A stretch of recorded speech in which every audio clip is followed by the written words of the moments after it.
So welcome back to this course. We're now going to dive into part 2. If you've not seen part 1, head on over to the channel and check that out. That was all about developing our editing mindset before we dive into all of the different tools and development panel which this video is going to cover. Again, I'm excited to be able to bring you this complete sort of structured course on Lightroom. So it would really help out the channel if you can subscribe, comment, just really help grow this channel. If you want to head over to my website, you'll be able to download some raw files for free as well to practice with. And whilst you're over there, you can check out all my presets as well. And if you're feeling really generous, then you can head on down to the description and buy me a coffee or just donate something to really help out with the time spent in creating this course. With that being said, then this part is going to go through all of those tools in the develop panel. We're going to do a big in-depth dive into everything that we see here, learn how the tools work, how we might use them, what sort of scenarios we may use them in as well, and basically see how we can start to tie them all together. Part 3 after this is going to look into the masking side and how we can really make our images pop by adding in those extra details. And then we'll finish off the course with part 4, which will be coming soon, on just a few structured walkthroughs similar to what I've got on the channel at the moment. So I hope you enjoy part 2 of this Lightroom course and get something really valuable out of it that's going to help your photography or editing journey. Let's get into it.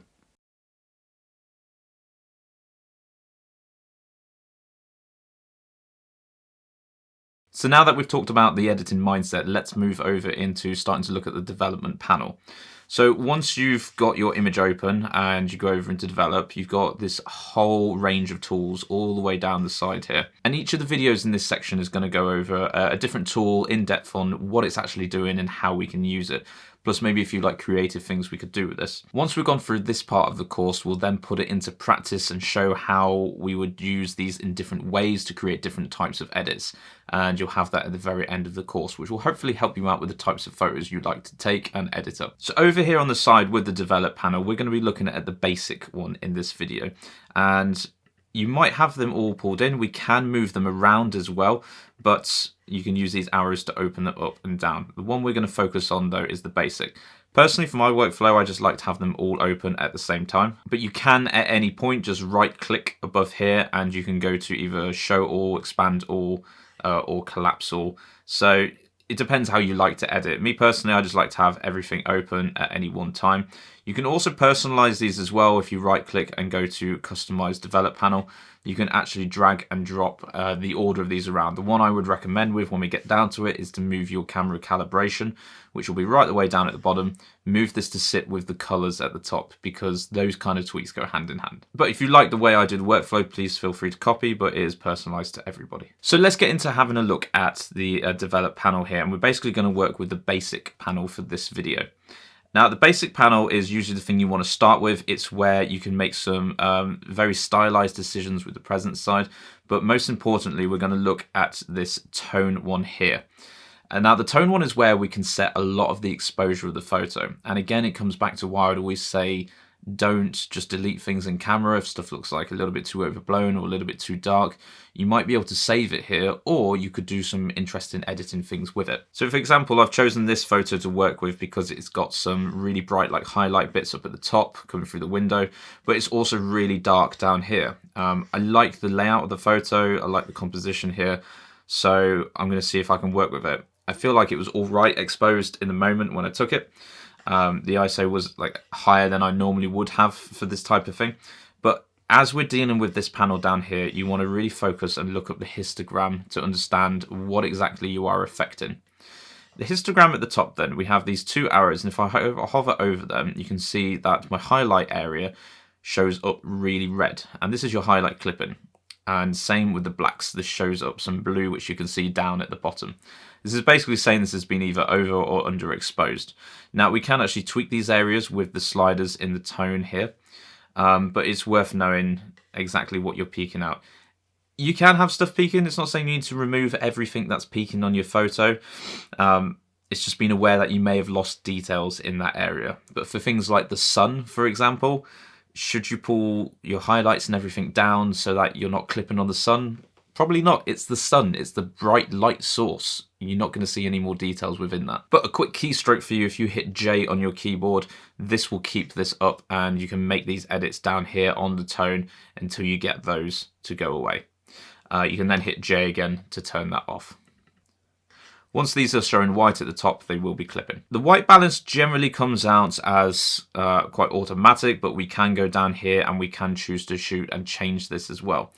I generally keep it on as shot and I don't tweak the white balance too much, but you can see you've got some different settings here that you can play around with. The most common thing I will do on this though is deciding, like later on when I get into doing the colors, do I want this photo to have kind of a warm feeling or a cool feeling? Then I can straight away just grab this slider and push it over to the blues to give more of a cool look to my photo, or over to the yellows for more of a warm look as well.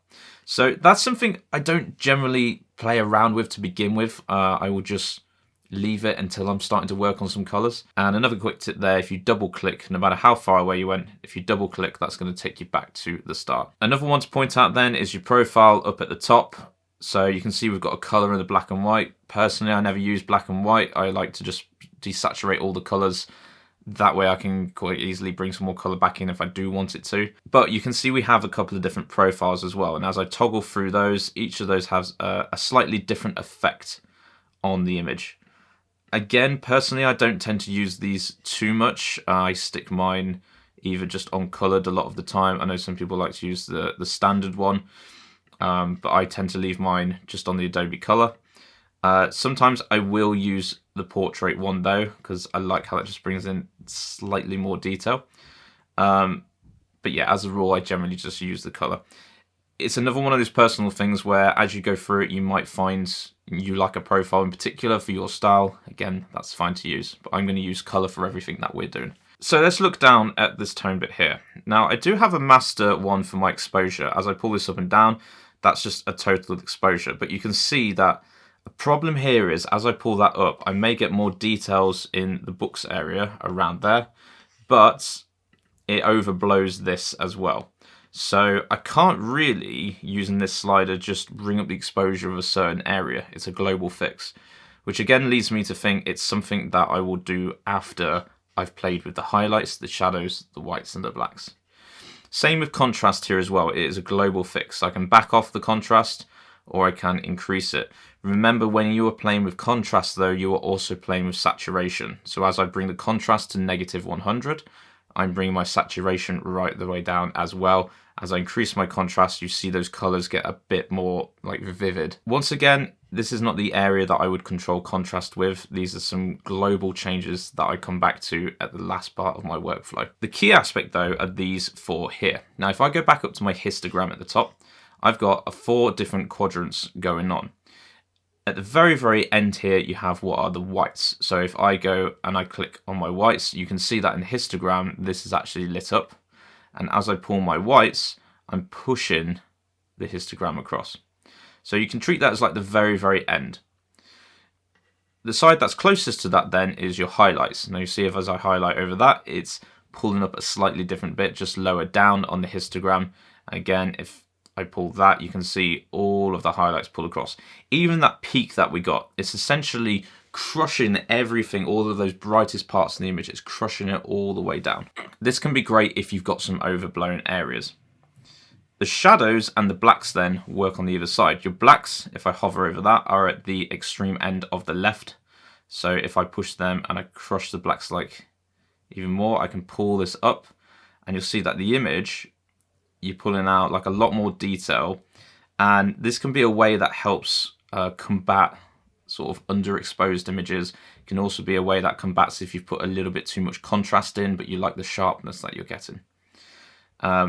And just like what we do with the whites, this is actually pulling that whole histogram over to the right now. So it's crushing things inwards. A lot of the cinematic fields do this to help get that faded look, but we'll work with that on the tone curve. The shadows then, same sort of thing. You can see it's pulling over, not quite to the far left, but that area. And yeah, that works quite nice there. So the shadows are great at trying to bring in more detail in any areas that are dark. So you can see as I pull this up, I'm getting more details in those books area. I tend to do that with the shadows more than I would with the blacks. because the blacks don't have as big effect if I pull this to 100. I've brought some details in, but if I pull my shadows to 100, it's a lot brighter. So when I'm dealing with underexposed stuff or overexposed stuff, I will tend to tackle the highlights and the shadows first then. Then I'll go down and have a look at my whites and blacks. So let's try it with this image. I know I've got some overblown bits at the top there, so I am going to put this on, hit J on my keyboard, and I'm just going to pull the highlights down. Now you see I don't actually have to pull too far until that goes away. So I'm going to turn J off, and I'm just going to pull right the way down to 100. I do this trick quite a lot where I really suck out the highlights just to pull back some details in place, but in this image in particular, we do still want a light source coming from that window. So if I come 100% down, now it looks like a weird grayed out sky. So essentially what I like to do is I go too far and then I pull it back to something that looks a bit more sort of natural. So I don't want them overblown like this, just want to pull them back in. Remember that you can bring in light at any point. So when I'm playing with this slider here, it is global. It's across the entire thing. I can use my masking and some other tools to go back over at the end of the photo if I want to bring a little bit more light source into those windows. But globally, I do just want to bring the highlights down. I want to bring them down a bit on these sides. Shadows, then I'm going to go the opposite direction because it's a little bit more underexposed down here. It's a bit dark. I really want to bring out the details of those books that we can see, so I'm going to come up 100%. Gives this weird like HDR type feeling where everything's so crisp and clear. Again, if you're after that style, that's good, but I don't want that here. I still want to have some shadows. I want to have some dark patches going on. But I really just want to bring out some more details of the books to play with here. So I quite like that. Yeah, that looks nice there. If I bring up my side by side by hitting my before and afters down here, I can see that I've got more detail coming in the books and I've just reduced that glow at the top. My aim when I'm doing this with the exposure is I'm actually trying to create like a real flat image to play with later on. I then come back in with masking and I use that to paint my lighting. But creating a flat image gives you more options later on. So then if we go down to the whites, now I could choose to take those extreme bright points up there, even though I've crushed the highlights down. I could take those extreme like white points, brighten everything up, or I could follow the same thing down. Now again, I don't want this sky to be too bad, so I'm not going to go too far on this, but I'm just going to pull it down slightly. My blacks then, I feel like with this image, I'm going to bring quite a bit of contrast in. So if I pull this down, that's not going to help how I put contrast in later on. Instead, I'm just going to bring this up slightly for a bit of extra contrast. And just to prove how these two work well together, if I pull in some global contrast up top, you can see how that almost like darkens down the image. It moves that histogram again. So as I come over to the side, it stays crushed. As I come up, those areas that we pulled in on the histogram are going back out. I can use my blacks then to help compensate some of that darker look that comes from putting contrast in. So again, I've got my nice little flat image. I pull the contrast up. I get those extreme dark lines coming in. I pull my black ups. That helps combat that, but actually gives your image a really sharp feel. So there's a good little trick for you with this panel. If you're putting a lot of contrast in your image, raise your blacks, and then you're going to get that nice detail. If I'm doing something that's really like bold, maybe like shooting cars, shooting architecture, and I want that real like true black tone, then I will probably pull my blacks and things down to the other side, and you'll see some of that later on. So for me, that's a good starting point that I'll go with there. So hopefully that's helped you understand the first step that you want to take whenever importing any photo is you need to sort out the exposure and what's going on in that basic panel. You can tweak your white balance slightly, but I would almost save that until later. Just get a nice flat image, fix anything that went wrong when you were taking the photo there. And you can also then, once you've done your exposure, if you're still finding it's a little bit too light or too dark, then we can come up here and we can just add or take away a bit more. If I'm going for that dark academia type feeling, I might just lower the exposure overall actually. But you can still see if I lower the exposure similar to what might be over here, you've still got that flat image. So those yellows are darker than here, but we still got a bit of light coming through. I can choose to bring my exposure down and then still bring a bit of light back in certain areas. So it's really about tweaking between the two. You get your flat image down here and then choose actually for your style, do you want this light or bright over here? So now that we've dealt with the tone panel and getting a good exposure on our image, let's go into the next video and have a look at the presence side and play around with the clarity, texture and dehaze sliders. So now that we've had a talk about the basic edit panel, let's keep going a little bit further down, just in that same place, and let's look at presence. Now, presence is where we can start to play around with deciding how sharp we maybe want to have our photos and treat it almost like the details panel. So you have 3 sliders in here. You've got texture, clarity, and dehaze. All of these are really powerful, and I love using them. It used to be you just had clarity and dehaze. Texture was a fairly new one in the last year or two that came in, but it just gives more options for us to play around with. Now, you've got to be really careful with these. So if I take this image that I got here of Iceland recently, I can very easily just whack the clarity right up on this. And this is like the rookie mistake to do, is just to put this clarity slider so far, because it can make certain things in your image just pop really nicely. And you think, oh, that looks cool. But doing it globally actually means you've got all of these other things that maybe don't need the clarity boosted as much coming out. And then suddenly you're just introducing a lot of contrast and things in here. Now, yes, when I took this photo, essentially I had a wrong f-stop on this. I could have done with making it a bit higher, which is annoying because it's one of those times where I'm not exactly going to have that view, every weekend. But I can still sort of try and recover some of the details that I've got in the back here. The sky as well, even though I've brought my highlights down, is a bit overcast. So let's talk about how I might use some of these different things here. Now, I'm not going to go into masking too much, but I am going to show you a couple little masking tricks here. This is going to lead into the last part of the course where we will purely deal with masking. So whilst I'm not going to explain the masking tools too much for you, it's just some chances to see how we might use this away from a global function as well. So let's go with the clarity one first, because that's the one that everybody sort of loves. And what nobody likes doing is pulling the clarity slider down, because they immediately feel like they're taken away from their photo. And if you go all the way down, it's got this very blurred out, ethereal, watercolor almost look to it. Whereas if I go back to neutral and then to the other side, you're bringing out a lot more details, a lot more pixels, but it's kind of like a weird blend between sharpening and contrast. And that can work in certain areas, but in others, you just get these really thick kind of black lines starting to come out from this than if I was to take it back away. Generally, depending on what I'm doing, I will boost the clarity a little bit. If I'm usually playing with the buildings at the back there, I'll boost the clarity. But if I'm playing with something where there's a lot going on, such as trees, leaves, bricks, there's a lot of detail already there, I actually tend to back off of the clarity. And instead, I will play more with the contrast and more with the sharpening tool, which we'll get down to later on. And doing a combination of a negative clarity and using the sharpening tool and some masking there can actually really make your image pop in the right way.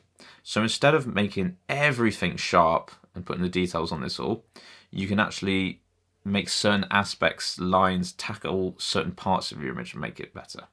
We can then go over with masking and actually use this in a slightly different way. So for this image, I'm actually going to back off of the clarity slightly. And my reasoning there is there's a lot going on, but also there's trees. And if I ever have trees in a photo, I back off on the clarity. As an example, let's actually just take an image of leaves and we'll show this at work. So if I pull the clarity up on this, again, these leaves are quite far apart. We can see some details in it. But when we're dealing with leaves in the distance, especially sticks of bare trees, you just see everything. And that can actually be overwhelming. Your eyes don't know where to go. So on this, you can see everything's just a little bit too... But when I pull this down the other way from my neutral there, yes, things start to blur together, but actually that helps the image. So if I've got my focus on the middle here, I'm not necessarily taking away from the definition, but I'm helping my other sections, the things that may be out of focus, within that depth of field there, I can really help them. Then I'll go over the top with some more contrast, with some sharpening, and I might bring back some of those details there. So if I bring my contrast up globally and have my clarity down, it actually changes the image quite a lot there then. Now I may have that pulled down just a tad too far, but I'm trying to draw the eye just into this strip here and kind of away from that. And you can see that we've lost the details compared to over there, but it's still within here. If I was to bring some sharpening in, which we'll show you later on, then this will help it even further. So I could raise that contrast even more, and I'm not necessarily affecting my clarity. So contrast and clarity can go opposite ways, but again, it comes down to the style you want. And when we do our editing walkthroughs later on, there'll be some situations where I will put a lot of clarity on. Another place where you might want to avoid using too much clarity is if you're doing portraits, and that's where the texture one may be a better chance to do. So if we take this image here that I was looking at, and it's got myself in it with some band photos we were taking over in Iceland. Now I've done edits on everything else, but the only thing I've left alone here is just the present side. So I could add my clarity in, and you can see that overall it looks quite cool, does some really nice stuff on the jacket and things. But when you go a little bit too hard on the clarity, you can actually, it can make the faces not look great. So the skin can start to look pixelated. You can start to bring out any blemishes and stuff in the skin there as well. Texture, on the other hand, is a little bit gentler, I find, with this. And I want you to almost treat texture kind of like adding clarity in, but a little bit finer. So if I pull my texture slider right the way down, I get a similar kind of thing as if I was to pull my clarity all the way down here. The clarity, however, hopefully you can see the difference that's going on in the skin here. So this is with my clarity all the way down. And if I just take a before and after snapshot of that, and then now I'll bring my texture all the way down. So see how some of the light is actually preserved within this. Compared to the clarity being fully pulled down here, the light is just a little bit softer. It's nicer on the beard and the hair, and it's actually nicer on the skin. It still looks like a face with this, whereas the clarity being brought 100% down, well, it's making me look a lot older than I should be. If I bring the clarity up then on the skin 100%, again, it's playing a lot with the light on it, and it makes the skin look very aged. If I bring the clarity up 100%, not only do I get like that lightness, that skin age come back up, but see how it just feels like there's been a lot more contrast actually added in here as well. So both are really, really good tools, and you can do any kind of combination of the two. So because I'm dealing with a face here, and this is my original, this was my no clarity one, I'm going to bring my original across, and I'm just going to try different things with it. So I'm going to bring my clarity up slightly. I'm going to bring my texture up. Now that's already starting to make the face look and the skin look more aged. So what if we go the other way and we bring the texture down a bit for like that finer blur, but we have our clarity up slightly. Now, it's very, very subtle changes, and that's what these sliders want to be. You don't want to be drastically changing your photo too much with this. That's the common mistake. Pulling these, above 50 over to 100s and things, it's going to screw around with your photos a lot. But looking at this, I like what's happening now. If you can it just feels like there's more detail going on with the hair and with the beards. Things feel separated out a little bit more, but the light's still there. It doesn't feel like it's been overpowered. It's just such a subtle difference. So for me, I prefer how the hair and the details in the beard look on this side compared to that side. And that's purely by using the texture slider to almost combat what the clarity one is doing slightly there. So I find for dealing with portraits and stuff, I will go that way. I'll sort of decrease the texture, maybe increase the clarity, just play around with that balance. If I'm dealing with something where people aren't in, it's architecture, it's cars, it's like, it's something that needs to be impactful, I will put a lot of clarity on and a lot of texture on. If I'm dealing with landscapes, I tend to go for a negative clarity and use some sharpening, which we'll look at later on. And again, when we get into doing the full edit walkthroughs later, you'll see how I will tackle that in different ways for those different situations. The last one then is the dehaze. And now this is quite a powerful tool as well. Essentially, if I pull to the left for the dehaze, what I'm doing is I'm actually adding more haze in, and it gives you that sort of foggy type feeling. Now you can imagine that would be quite good if you're trying to get like a spooky, misty type of look. If you've already shot something on a foggy day and you want to bring a bit more in, that can help. But it also has the opposite effect, where if your original image looks a little bit too much like this, we can come the other way and reduce some of that. Now, it's a very, very powerful tool in that you don't have to do many movements with this to get like the wrong effect. If I was to pull this right the way up, it just looks terrible. So increasing it slightly, I find just adds a bit more of a kick, like an impact to your photo.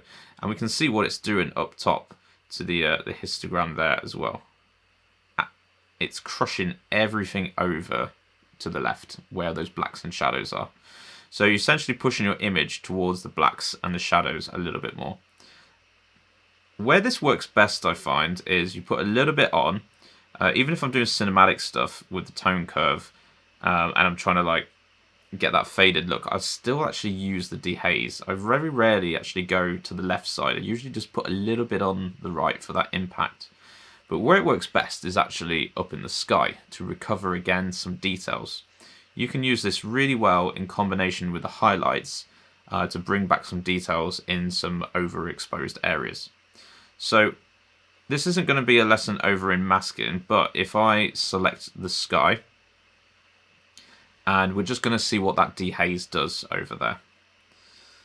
You can see I've got neutral on everything. I've got my sky selected in red, and I'm just going to pull that dehaze up. Now essentially all that masking is doing is you're localizing one part of your image.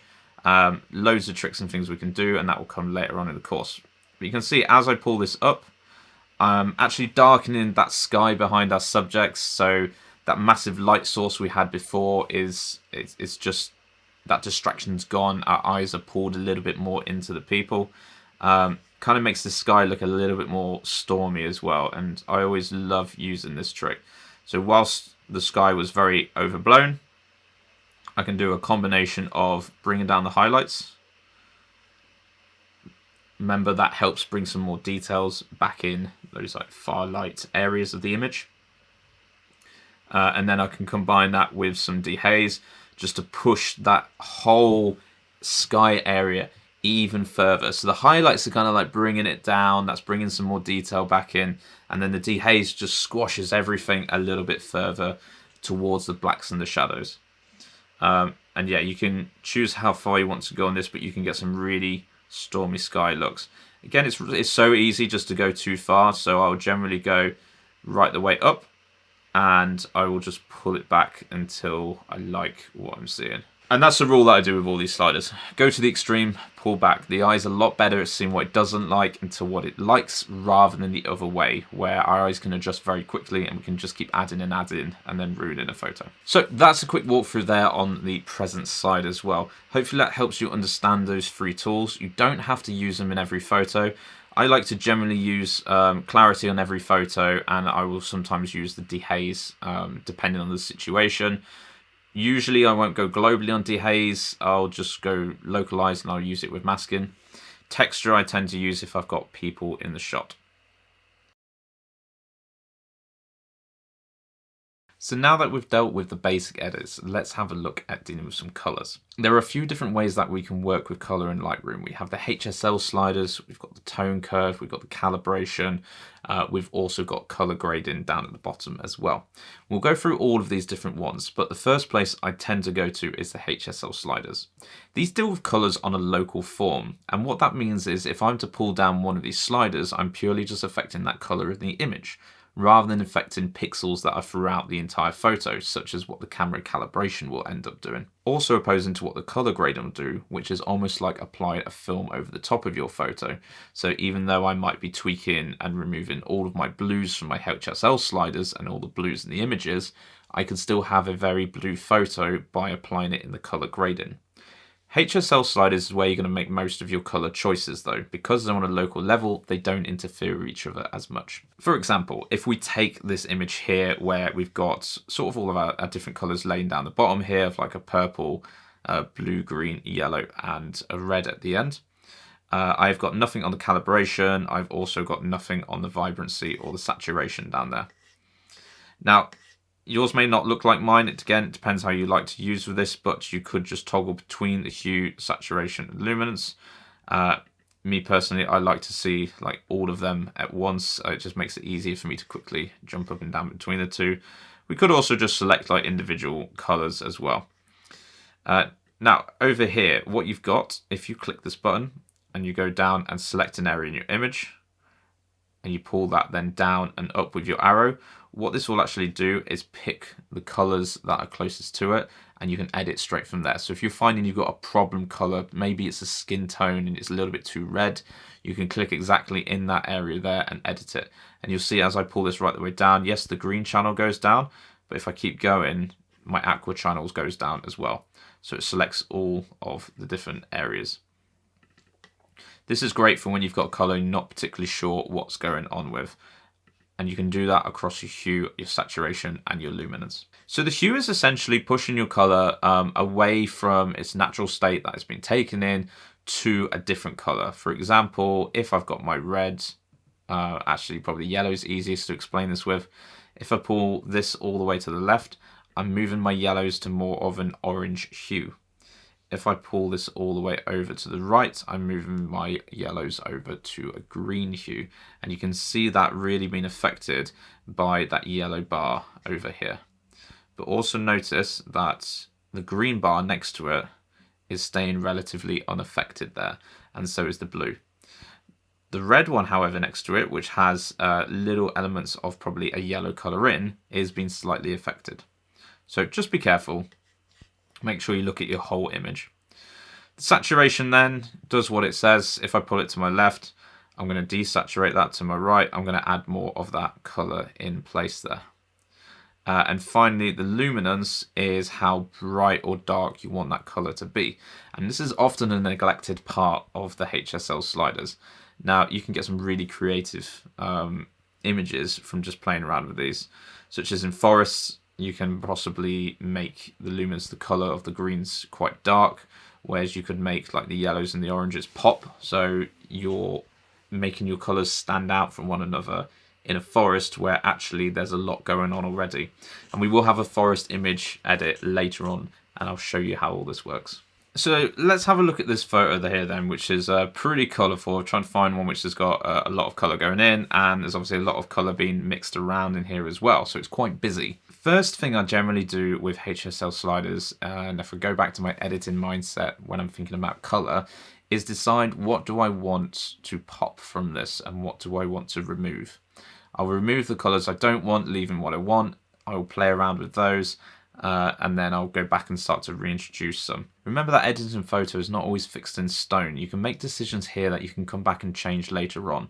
As you play around with like the camera calibration, the color grading, you might find yourself revisiting these sliders and just tweaking them, and that's absolutely fine. So it doesn't have to be 100% correct here. But if I look at my image, first thing that stands out to me is like I like this red that's going on. This is quite bright up here. I'm not as keen on the colours, so I might try and change what's going on. And then there's a whole mess of colours here, but I don't quite feel like, this is standing out maybe as much as the building to the left. So maybe I want to make this, a bit more vibrant, a bit more brighter. Maybe tone that down. But there's something about that roof that I don't quite like. So let's have a look at colours to kind of remove at the minute. That roof is bothering me. So I can go over here. I could look at this, click on it, and just see what exactly is it. Well, it's aqua. It's mostly the aqua. I feel like I want it to be almost like a little bit more blue.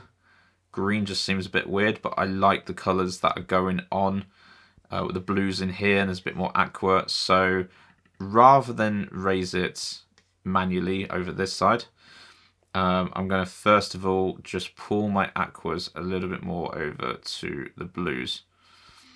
My greens as well. If I bring this right the way across and back, I feel like it's making The aquas pop out quite a bit with these different greens that are going on, but maybe that's too distracting, whereas if I go the other way I can get a good blend of the yellows. So I'm a bit unsure with that one at the minute, so I'm going to hold off on it. Let's stick with the blues channel. I like the blues that are coming through on here. Now if I want a consistent like colour throughout my images, what I would do is pull one way and one the other, meaning that I would move my aqua towards my blues and I'd move my blues towards my aqua. Now you can see as I do that, two colours that I once had are now looking very, very similar. So as I toggle on and off with this, I've got blues over here, this weird colour I don't like here, turn it back on, now they almost look like the same colour. So if you are trying to go for a real consistent feeling with some colours in your image, just make sure you pull two sliders that are next to each other, opposite directions.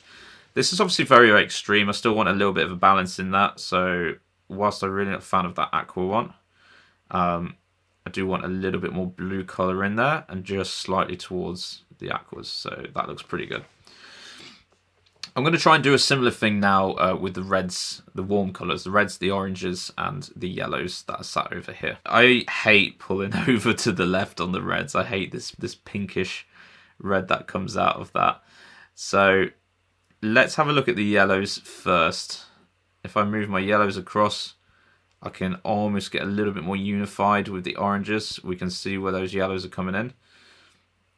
And then if I push my oranges that way as well, I get more of that red tone. If I go this way, that just feels a bit weird. So I'm going to pull these down.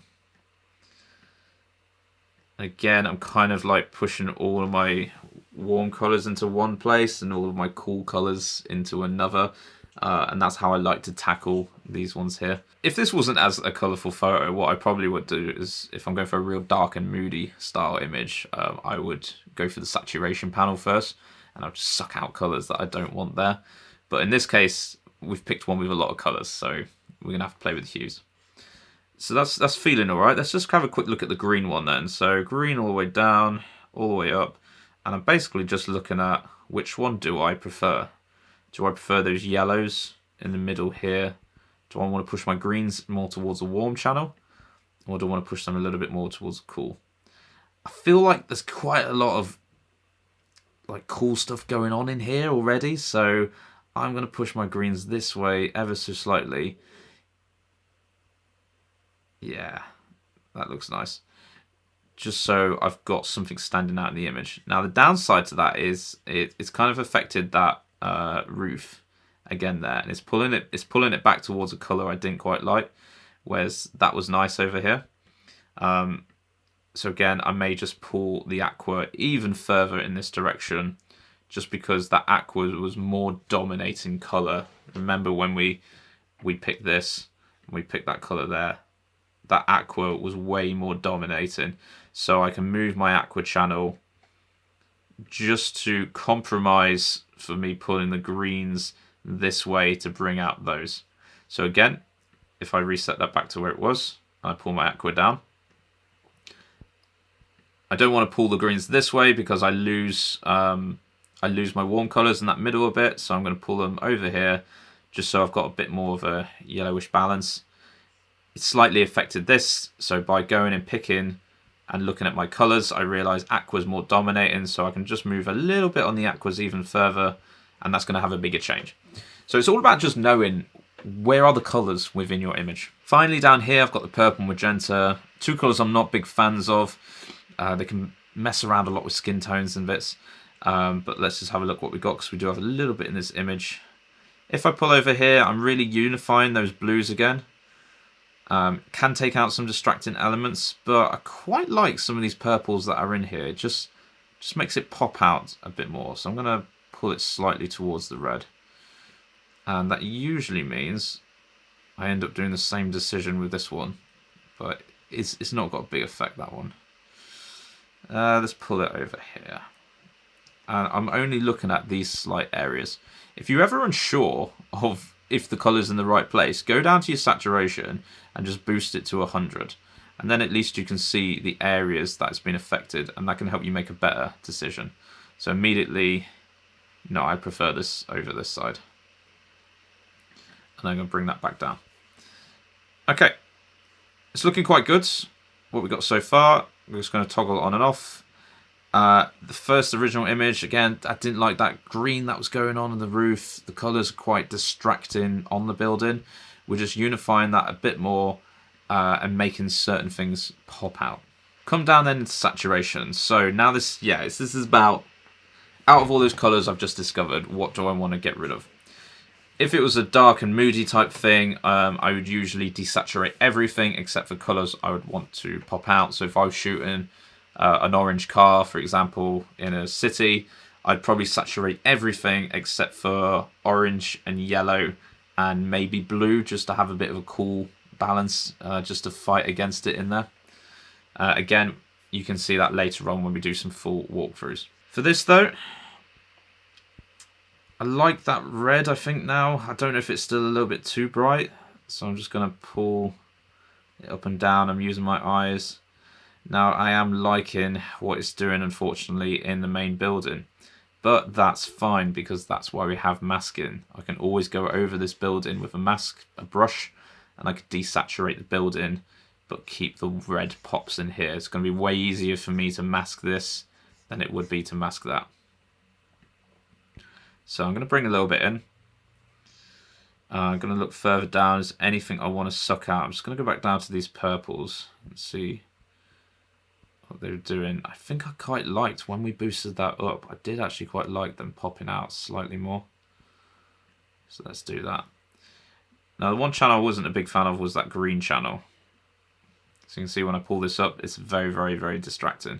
So I'm going to desaturate my green slightly, just so I can get a bigger contrast between my reds, oranges and yellows, and my aquas, blues, purples, and my cools to that. The green is very much, that's the bridge in the middle of those two colour bands there, your cools and your warms. It's where forest images can go like either way. You can make them, feel quite warm or not. So I'm just going to take away some of that green. And if anything, that's actually fixing a little bit of a problem with the roof being too bright as well. Good. And then generally, because I want that balance, I'm just going to boost my oranges slightly more. Now, an interesting thing with the oranges there's a lot of detail in the oranges. So immediately, as we go into luminance, I think, what colours do I want to stand out? The oranges and the purples seem to be real, like, small highlighty colours in this. So let's boost the brightness of those. And you can see they really pop out of the image. Whereas if I go the other way, you start to get a bit flat. So where's the eye drawn into the image? The eye is usually drawn to those brighter points. This is where you can have a big effect with the luminous panel. So I'm going to boost that there. And I'm going to boost the purples that we mentioned as well. Looking at the greens again, I could bring those down or up a bit. I think it's too distracting up. It's also raising that roof a bit more, so I'm just going to pull that down slightly. You don't have to play with every single slider here. It's just purely about getting out of the image what you want, which is why we spent that entire first part of the course going over that editing mindset.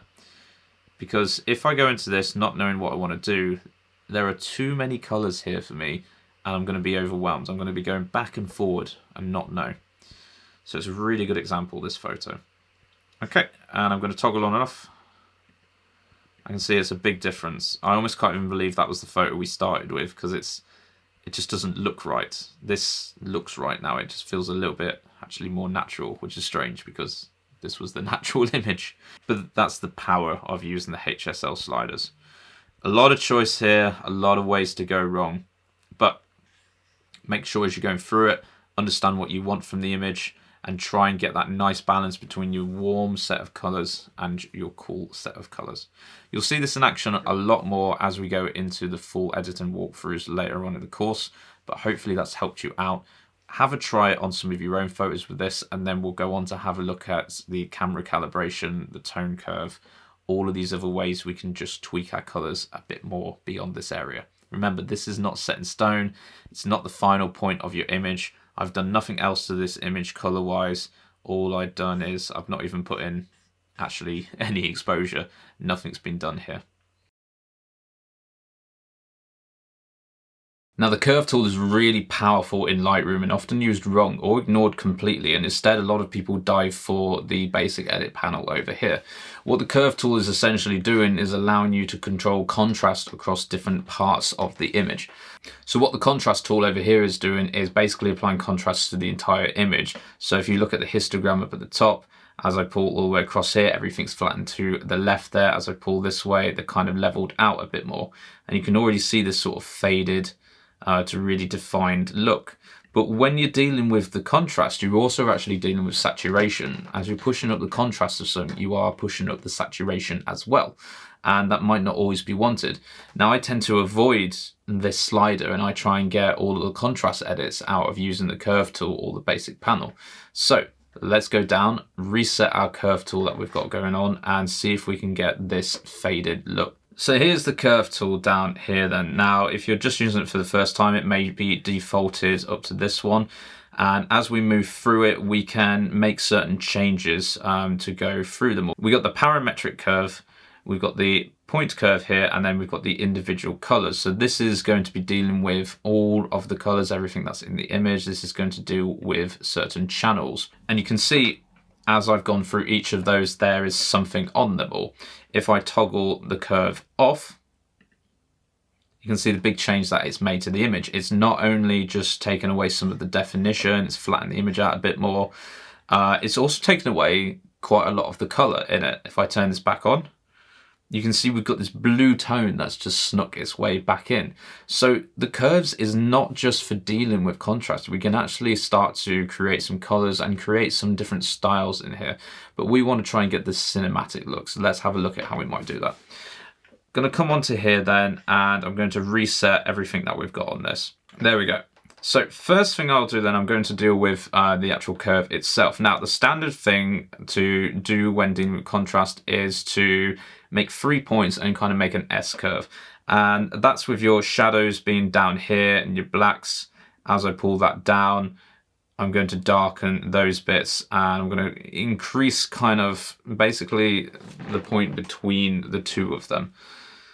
As I go over here, I would then pull this one up as well.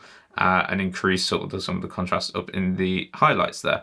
Now, the further I go down on that, the more I get, but it doesn't look very cinematic. When we think about cinematic, you've got that bit of a faded style in there, and we're going to achieve this by going through the curves. So how might I do this then? Basically, if we go down to the very end of the blacks, we can lift this up as much as we want, and the further we lift this, we start to get that faded look come onto the image there then. We don't want to go too far, but it's taking away the notion of a true black and pushing it more towards like the grays and into like that matte black kind of finish. So I'm going to pull that down there. And if I was to lift my shadows as well, that may also add to that sort of faded look that's going on.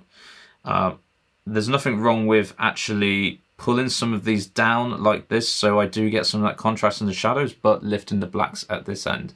It again comes down to what you want out of the photo. So I could leave it like this. This does make it a bit brighter. Or I could pull down, still keep some of the contrast there and just raise this. I can make as many points though as I want down this line. So if I want to darken these black bits a bit more, I can do, or maybe I just want to raise up here. Now I find if I raise before the area and I put in a point here, this really helps to build some of that contrast that's going on. So if I toggle on and off with that, you can see some of these blue tones are already starting to come into the image there then. I can also choose to pull my midpoints down a little bit if I want, and that's just going to pull this towards that side a bit more. If I go up, you can see I get more of the highlights involved. Again, I want this sort of cinematic feel, so I'm actually just going to drop this ever so slightly. So it's not too different to the S-curve that we've got going on, but I'm just raising what I've got down here with the blacks and making some extra points. I can choose to do the same up here then with the highlights area. If I pull that down, I'm going to lose some of that kind of glow. And when I'm dealing with cinematic, I tend to pull both of these down and then I just play around with where this extra point is that I've got, how I want to raise it up. Basically, how faded do I want my image to go? Further up there, the more faded I'm going to get. It's a balance that you need to strike, and it's completely up to you as well. Now, once you've done that, you can then go through the individual channels and you can start to sneak in some contrast in some different areas. I'm predominantly going for the sort of blues and oranges here. So if I go across to this slider, I can do the same thing. I can make an S curve, and it's almost like split toning. I want to push things into certain areas. So I'm going to pull this one down. And what that actually does is it introduces a bit of yellow into the shadows there. If I pull this one up, then I get a bit more of the blues. Now you might think, well, that looks terrible at the minute, but that's because I'm going to go through each of these channels and I'm going to do a similar thing. And all this is doing is just adding a little bit more contrast in to the different areas there.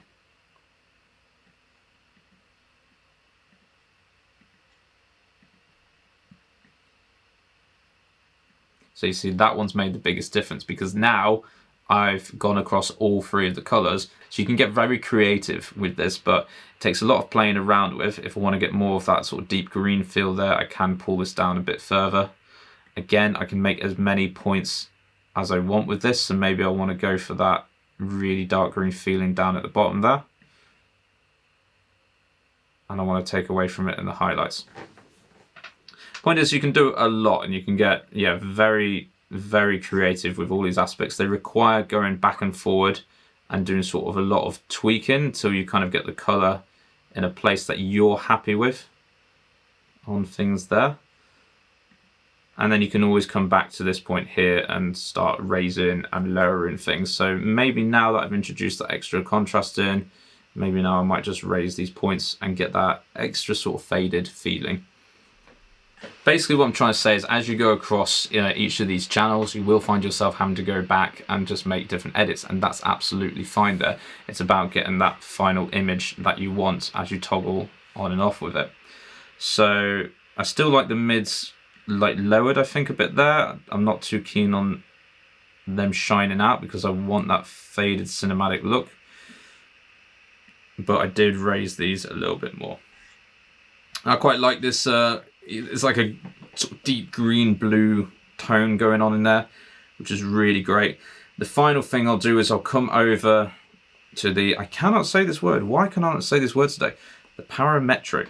I can't say this for some reason. But I will come over to this, and this is just like some sort of like type global edits that I will do on this bit here. Usually what I use this for is to recover when I've gone too far, or do things I was too scared to do in the other ones. So I'm just going to pull those up a bit further, but if I pull that right the way up, you can see I'm just fully lightening that out. So again, I'm just adding to that faded look a little bit more. If I pull my highlights all the way up, it's not doing a great deal, so that's fine, I'm going to keep that there. But the biggest effect is down in these shadows. So I could go higher, I can bring it lower. I'm just going to strike that balance of pulling the darks down but raising the shadows up. And there's a lot of experimentation to go around here, but certainly when you're trying to create this like cinematic kind of look, you can just achieve it purely with what's going on the curves here then. Toggle that off. Very bright sort of image going on. I have already sucked out a lot of the colors in it, but it just looks like a flat taken image. Bring the curves in. I've completely changed around not only just like the color but the lighting of it too. And yeah, as I work through all my other different edits on here, I will go back and I will always try and control contrast from the curves instead of using this button up here. So let's just very quickly look at what happens if I go the other way around and I raise my shadows then. And I raise these out the other way. Again, you can see I get this faded look. So there are different types of cinematic sort of styles you can get. This one's a bit more lighter. If I pull these down, then I bring in that little bit more like darkness feel to it. Let's create a different point there. Yeah, if I pull this down, I get a little bit more of the darker feel. But what's really driving the faded look with all of this is just raising down this end and lowering up at this end. Creates a massive difference, and you are just squishing what is black and white and you're just pulling them in a little bit more. Further up you go, you are going to get that different faded look. So very quick one there on just using the curves tool. It's a very powerful tool. You can get a lot out of this. I will go into deeper on a different video with all of how you might apply this to different things, but for the cinematic effects, I find it's great to try and achieve this look just by raising and lowering different points here. You can start off with that generic S-curve, see if you like what it's doing to the image, raise and lower your points at the very edges for the blacks and whites there, and then yeah, just try pulling them up and down. You don't have to stick with that generic S-curve. Pull them up and down and see, does that strike your eye if that's what I'm going for with my image? This works quite nicely on the buildings, but it'd be interesting to see what it looks like if we're doing some portraits there. Just remember, as you're going across these different channels, it is very delicate point work. So the slightest movement I'll do on these points here will have a big effect on the color overall. Don't worry once you've just made one adjustment and it's not producing the results you want. Go through all of the channels and make the different adjustments, and you can control how much of that contrast you're kind of putting in on these different colors there then. Sometimes you may not need it. Sometimes you may just actually be after sneaking a little bit more of a blue tone into the shadows. That's fine as well. It's just entirely dependent on the photo you're dealing with. Just when you get down to the curves, don't always go for that generic feel of just the S-curve, and move away from just using this panel down here. Or equally, if you're only using this panel, try going back once you've done your edit and just having a play with the different regions down here. Now, if you're like me, when you first start with Lightroom, the camera calibration is just this mysterious thing at the very, very end of the workflow that Lightroom has. You can find it usually if you scroll right the way down to the bottom. But the first thing I want you to do is to go, let's say, down to the tone curve here, and I want you to right click and I want you to go on Customize Develop Panel. Now what this is going to do is bring up all of the different areas, and this immediately allows you to start switching around some of these panels to match your workflow so you don't end up scrolling up and down a lot. And the first thing I want you to do then is take that calibration tool that is all the way down here, and I want you to just pop it above the HSL sliders. This is because what we're going to be affecting here with the calibration, we're also going to be using the HSL sliders as well in conjunction with it. So both of these things affect color. Why not put them together in your workflow rather than having them completely separate from one another? Click save, and then you will have that now appearing with the rest of your sliders. So look at that, all our colors in one place. So what is camera calibration doing then, and how is it different to the other color sliders that we've got here? The HSL sliders, we've got all of the different sort of hues going on. But when we look at the camera calibration, we actually only have 3 channels. We've got our red, green, and our blues. Now, this is all to do with the pixels. And if you go into like the color science side of it, it's really to do with exactly what it says. It's your camera's calibration. So every brand of camera might have a different idea of what makes a red, a blue, and a green. Same with our eyes. We might see these types of colors slightly differently. So it's almost like taking a step back and going, well, if we look at our color wheel here, who decided this is red? Who decided this is green? And as you go between Sony, between Canon, you know, each of these are slightly different. And that's why some people, when they take photos with different cameras, some people prefer Canon because of XYZ, some people prefer Sony because of XYZ. It's to do with how those cameras have been programmed to take these photos and how it captures these colors. Now, the camera calibration allows us to edit these channels within the pixel. So when we deal with the camera calibration, we've got a pixel that is made up of 3 channels. That is the red, the green, and the blue. The calibration then is affecting those channels across all pixels, whereas our HSL sliders are more targeting that color specifically there within Lightroom. So you can kind of think of it as camera calibration is more a global thing, whereas your HSL sliders is more to do with like the local adjustments, really targeting in on those colors. So we're going to have a quick example with the color wheel here, and then we're going to have a look at a photo that actually uses these 3 channels really brightly, and see how we can play around with that. And then finally, we're going to try a couple of real world like examples with photos. I'm just going to show you how I would use the calibration to help get different sort of styles out of photos. So here in our color wheel, then we have our 3 channels and we have our wheel, and you can see we've got the different sort of tones going all the way around here, then the shades of blues, greens, and reds, and how they all intersect with each other. If we go over to the calibration, and let's say we pick our red channel, I want you to have a look at what actually happens to the entire color wheel as I pull this from one side to the other. So you'll notice there, that is not just the reds that are being affected. So as I pull this up, it's not just this side of the color wheel where the reds are, but all of the color wheel, the blues, the greens, everything is being affected here. And that's because this red channel is present still within those pixels. So in altering that, it is going to alter globally all of the colors. If I pull this back then, let's pick a different channel. Let's go down to our greens. So this isn't just going to affect the solid green color, it's also going to change how the reds and blues appear to us.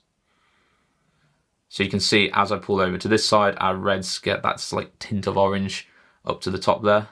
As I come to the other side, it sort of moves more towards the pinks. You know, it's not that solid red that we had. If I move the blues, same thing, everything's changing globally.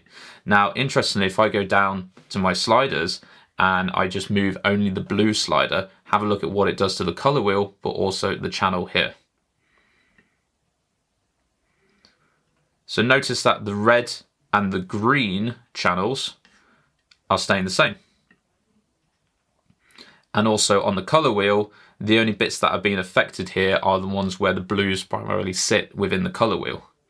As soon as you hit that red and green channel, they are stopping. Whereas the moment I come up here and I move my blue slider, everything is changing on the color wheel and on those blue channels. So you can use these together to actually create really awesome styles and move very far away from the colors that are in your image.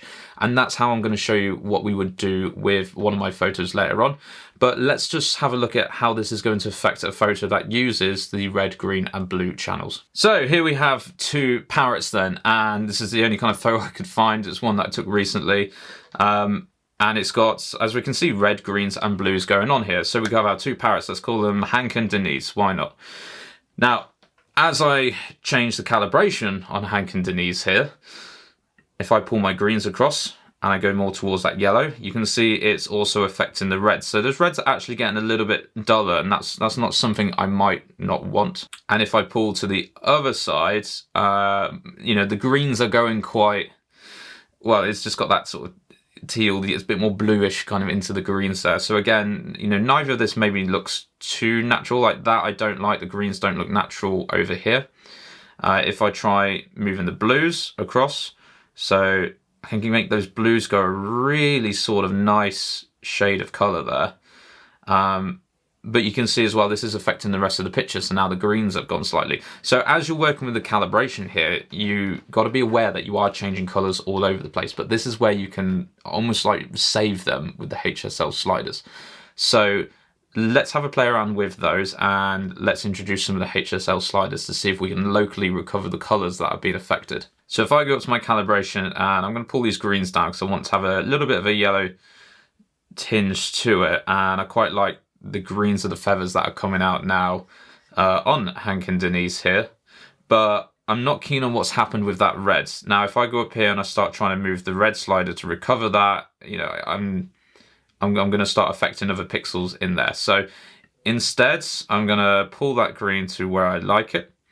Saturation, it's purely up to you. You know, if I pull down here, I'm going to dampen those greens like a little bit. You know, I could increase the saturation. That's completely personal taste there. I might just boost this slightly.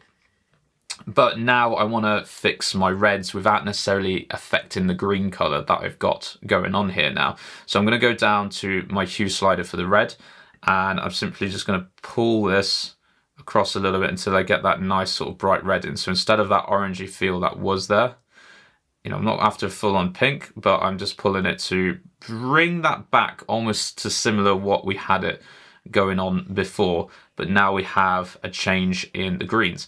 Now, you can use these for very, very subtle changes, like overall in the image. Like I say, you can use them for big styles as well. In this case, I'm trying to alter the greens and get a little bit more of a unified like green pixel across the entire screen here. But the hue slider is allowing me just to recover that ever so slightly. If I was to use up here, that's going to obviously affect the entire thing. That's one method that I would use the calibration for then. So I can go down here, I could try the blues as well. So if I move the blues more towards that nice sort of light color. I don't want the purple. I want just that little bit more like aqua into them. There we go. I'm just going to pull that up there. Now I'm going to go back down to my red channel and I'm just going to tweak that so it's a red that I like and not really an orange one, and move that down like that. So you can save your colors back and forward. Again, a lot of this when you're dealing with color, it very much is personal taste. You don't have to use this at all, but this is just a great example to show you what the calibration is actually doing. It's affecting all of these pixels on a global, across the entire photo, whereas with our sliders down here, we are targeted in those specific colors. So as I go to the extremes on the red there, the calibration changes that I've made to my green and blue channels are not being affected. So talking about different styles then, how we can potentially use the camera calibration in this way. So one of the most popular ones might be the orange and teal look. So the calibration can really like easily unify a lot of colors that are going on by sort of squashing these tones into one area. So if I pulled this down over to this side, you know, I'm moving a lot of my blues to not necessarily look like very separate shades that we got going on here, but instead I'm pulling these across and we've got this sort of aqua to teal feeling going across there. I can match it with the red channel as well. If I pull that to one side, you can see we've got pretty much our orange and teal style. So if we had an image that was using a lot of different types of reds and blues in there, and we wanted to unify that down into one style, that's where your calibration is going to come in handy. So if I had a photo that was just full of lots of different kind of blues and purples going on here, and I pull this over to one side, then I'm sort of unifying all of them into one blue channel. If I match it with the other opposite end of the color wheel with my oranges, I get a really nice style, and that's why this orange and blue style is very popular. But if we try this then on another image, so for me, the camera calibration, I tend to use the most with sort of forest images and trees. Usually within them, you have like a lot of different greens going on, and you might want to go one of two ways with this. You might want to pull all these colors in, so you might want to unify these colors again, so make some of the yellow leaves look a bit more green and just have a really strong green feeling to it. Or you might want to change seasons completely and make all of these leaves into more like an autumn orange. And this can be done really easily with the calibration here then. So if I was to grab the blue channel and pull this down, have a look what's happening to that top right of the leaves.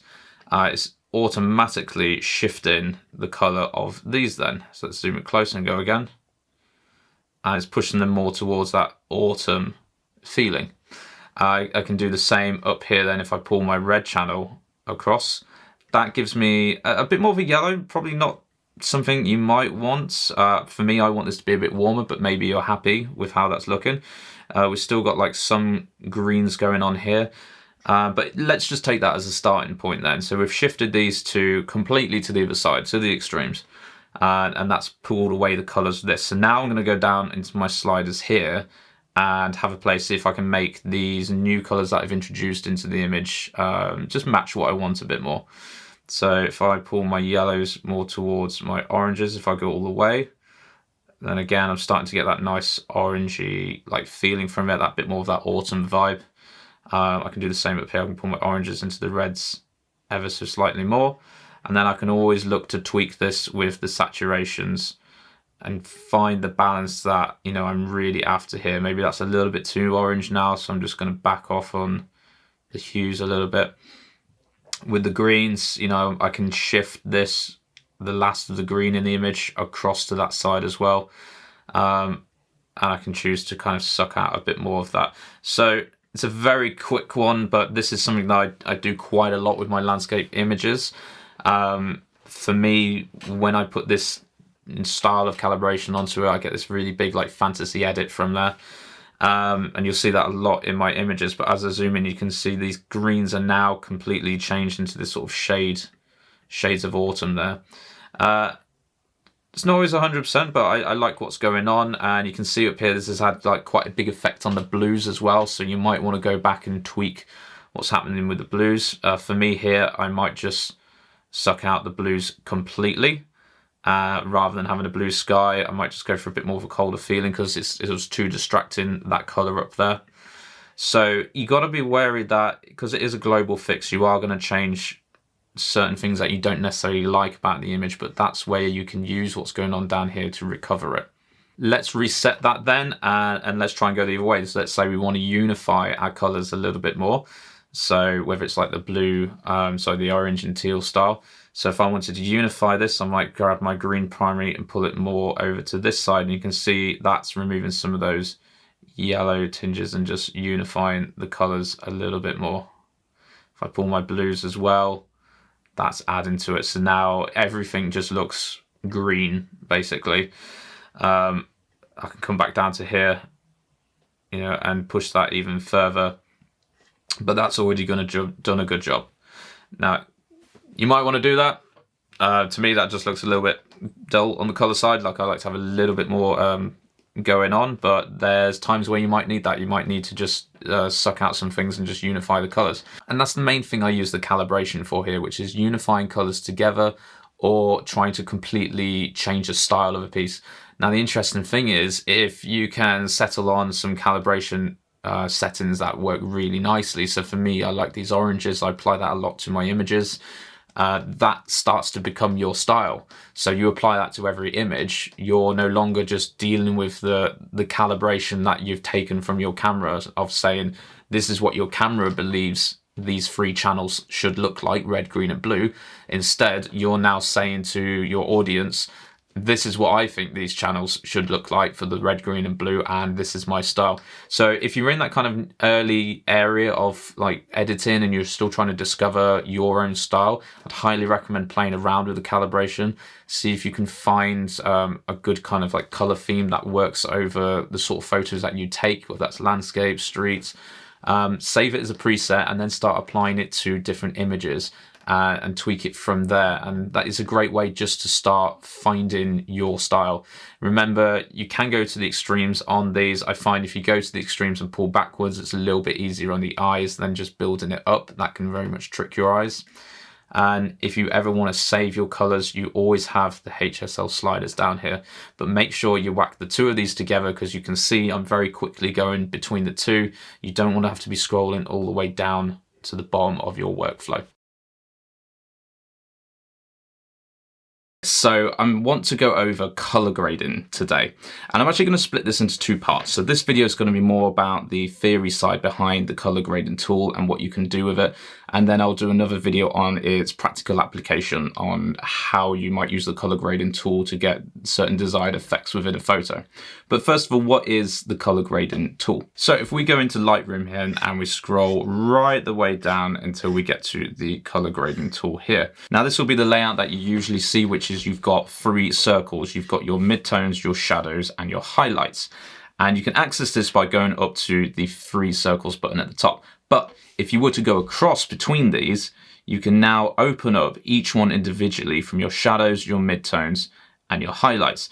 And what you basically get is all of the same tools down here, but you're able to use them in a little bit more detail. Now, personally, I like working with this, but what I might do sometimes is just go in and try out some different colors so I can quickly access and find the hue that I'm after to actually use within the color grading tool. Once I'm happy with that rough color, then I'll actually pop across into these ones and do those kind of detailed edits. But that's the side of using the color grading tool that I'm going to do in the second part. For this one, we need to understand what is this tool actually doing. Now, you can refer to this tool almost as it being like using a filter. So when you put a filter over a photo, whether you're on Instagram, you select the filter and you get this whole sort of new look to your image. And what's basically happened when you're using those filters there is it's like laying over different colors within certain parts of the image. So if I was to lay over a blue filter with this video right now, this would be different as if I was to put a yellow filter on with this video. Now, if we go back to our raw, we can actually choose to influence this into our shadows, highlights, and midtones. But why can't we do this further up with different colors? What's the difference with this tool? So if we go over into this image here and I go back into all of the global settings for this, if I go into my shadows and I was to click down into the blues, you can see that straight away you've got this blue wash now over the image. If I take that back to normal, I can double click and that'll bring me right back, and I go over into my highlights and I put the same one down there, I get another blue wash. Now what about if I do both? As I pull this around into the different hues, that starts to influence the colors, and this is where that kind of like filter effect comes into it. Now, at its heart, you are not actually applying these colors to the entire image. Instead, you are applying them to the different regions of the image. So to explain this properly, I like to use a gradient tool. Here you can see you've got your blacks over here, sort of your grays, your midtones, and then you've got your whites, like the highlights on the other side. So if you pop over into the shadows again, and I was to put that blue back in, let's have a look what happens. I'm going to put this right the way across so we can see the maximum effect of it. And I'm also going to come over into my shadows. So I've pulled this all the way down here. Now, if we look at our gradient, we can actually see that the white section of this, the highlights here, is completely untouched. So what we are putting in, it doesn't matter how saturated I make that color or how bright that hue is, it is only going to affect right the way down here. Likewise, if I was to take that back out, and I go over to my highlights, and I pull that all the way down, you can see again, it's only on the right side where the whites, the highlights are, that is blue. But if you look closer, you'll notice the white is still present. So why is this not affecting, I've chosen the highlights here, but why is this not affecting all of the white? Now, it's harder to see when you go back into the shadows. If I was to pull this right the way down again, it's harder to see here, and your eyes are just assuming that actually this blue is going right the way across, but it's not. The blacks are also unaffected. Within Lightroom, when we're using this color gradient tool, we cannot add color into the whites and the blacks, those brightest and darkest points of the image. We physically can't add the color in. It's harder to see with the shadows, but it was a lot easier once we add it into the highlights. If I wanted to make those brighter parts of my image more white, well, how can I go about doing that? And this is where we need to dive into the tools a bit more. If I go into my actual highlights one here then, I've chosen to do a blue, and within each one we have our hue, saturation, and our luminance.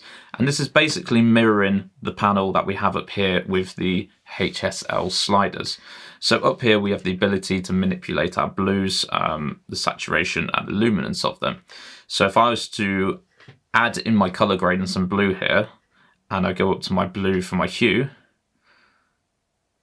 as I move this up and down, you can't actually see a great deal of difference. If I come back down to here, I can change the hue of the blue that I've added over in the color gradient by pulling this around the circle here. And you can see down at the bottom in this area, the hue, your number here, is changing as we go with that.